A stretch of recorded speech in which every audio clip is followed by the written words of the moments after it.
अरे रानी, तुम सांवली, ऊपर से यह काली साड़ी वो अच्छी दिखेगी क्या तुम्हारे ऊपर? पहले ही तुम्हारे रंग को देखकर लोग ताना मारते हैं। पूरब रानी को बोला। देखो ना पूरब, मैं बोलती तो कहती, सास बोलती रहती है। हमेशा ऐसा लगता है जैसे कौवे को काला टीका लगाया हो। पति और सास का बोलना सुनकर जरा उदास हो गई। वो काली नहीं थी, कृष्ण बरनी और रानी नाक नक्शे में अच्छी थी, पर पति और सास कलर को लेकर रानी को हमेशा ताना मारते थे। क्या करेगा वो भी, वह गोरा और रानी कृष्ण बरनी। लोगों का क्या, वो तो नाम रखने में पीएचडी होते हैं। ब्लैक और वाइट जोड़ी बोलते थे दोनों को। पूरब का मन वैसे साफ था। रानी को अगर कोई कलर को लेकर बोलता तो उसे जरा भी अच्छा नहीं लगता था, इसलिए भी थोड़ा बहुत बोल देता था ताकि वह जिद ना करे। लेकिन जब वह बोलता था तो उसे इस बात का पछतावा होता था। उसकी माँ घर में हमेशा कड़वाहट रखती थी। आज भी वैसे ही हुआ। घर में उत्सव के माहौल में सुबह जब सास ने रानी से बात की तो वह थोड़ी घबराई हुई थी। उसका चेहरा भी शांत था। पूरब वास्तव में खुद पर शर्मिंदा था। अपराधी की तरह बैठने की बजाय वह काम के लिए बाहर गया। कई सारी महिलाएं काली साड़ी पहनकर सड़कों पर चल रही थीं। सभी ही गोरी थीं, ऐसा नहीं था, लेकिन उन पर वह काली साड़ी अच्छी लग रही थी। पूरब काम की जगह पर गया। उसका बचपन का दोस्त विक्की और उसका पूरा परिवार साथ में था। जान पहचान हुई। तभी पीठ के पीछे से विक्की की पत्नी आई। वह भी काली सांवली ही थी। काली साड़ी पहनी थी उसने। पीछे से एक आवाज़ आई, प्रतीक्षा दीदी, अच्छी दिख रही हो आप। आपकी साड़ी भी अच्छी है और आप भी। प्रतीक्षा के चेहरे पर खुशी आई। उससे ज़्यादा विक्की खुश हो गया था। पूरब विक्की को कुतूहल से देख रहा था। विक्की ने वह देखा और जाना। वो पूरब के सवालों को हल करना चाहता था। विक्की ने पूरब से सीधे ही पूछ लिया, पूछो, तुम्हारे मन में जो भी है, मैं तुम्हें उसका उत्तर देने के लिए तैयार हूँ। पूरब पहले बड़बड़ाया, फिर वह बोलने लगा कि नहीं, ऐसा कुछ भी नहीं है। विक्की ने पूरब से कहा, तुम मुझे नहीं जानते कि मैं लोगों का मन कितने अच्छे से पढ़ सकता हूँ। तुम तो मेरे बचपन के मित्र हो। तुम्हारे मन की बात भला मुझसे कैसे छुपी रह सकती है। विक्की आगे बोला, चलो ठीक है, तुम्हारा सवाल भी मैं ही बता देता हूँ। तुम यही सोच रहे हो ना कि मेरी पत्नी जो रंग से काली है और आज उसने काली साड़ी पहन रखी है, फिर भी वह और मैं इतना खुश कैसे।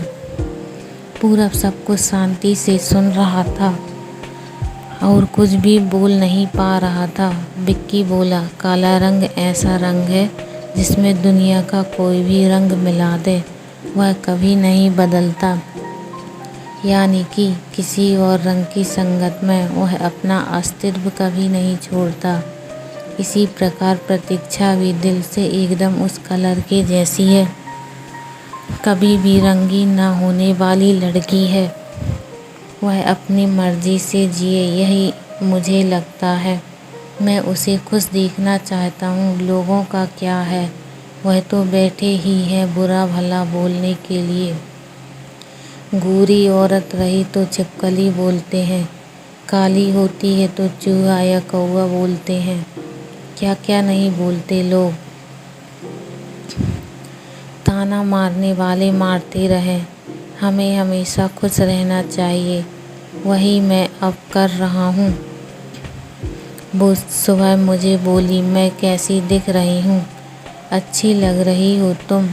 ऐसा बोलने पर उसके चेहरे पर वह कोलगेट स्माइल देखकर मुझे सकारात्मक ऊर्जा मिली।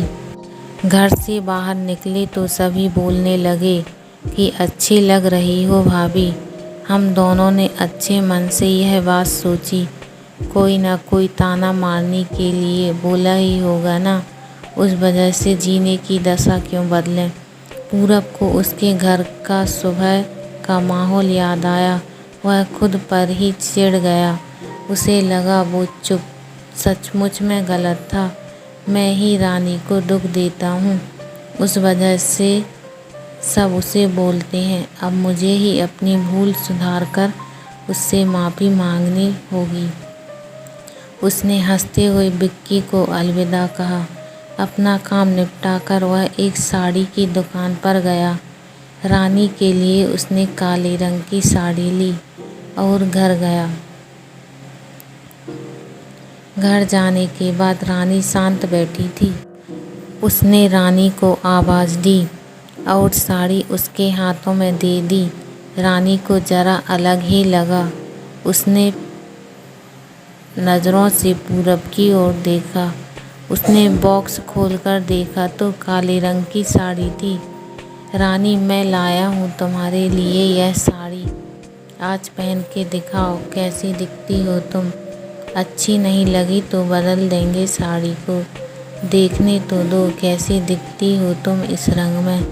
रानी को जरा अच्छा लगा। चलो तैयार हो जाओ जल्दी,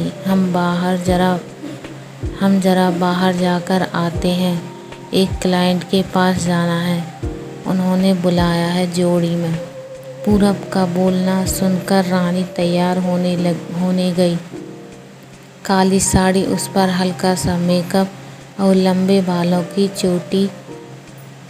पूरब भी क्या, पूरब की माँ भी रानी को देखते ही रह गई। पूरब बोला, रानी सॉरी। हाँ, अरे लोगों की बातों में आकर मैं तुम्हें हमेशा बोलता रहा, और खरा सौंदर्य किसमें है यह मैं भूल गया था। रंग दो ही हैं यह जानकर फिर जीना छोड़ दें क्या, अपनी खुद की पसंद छोड़ दें क्या।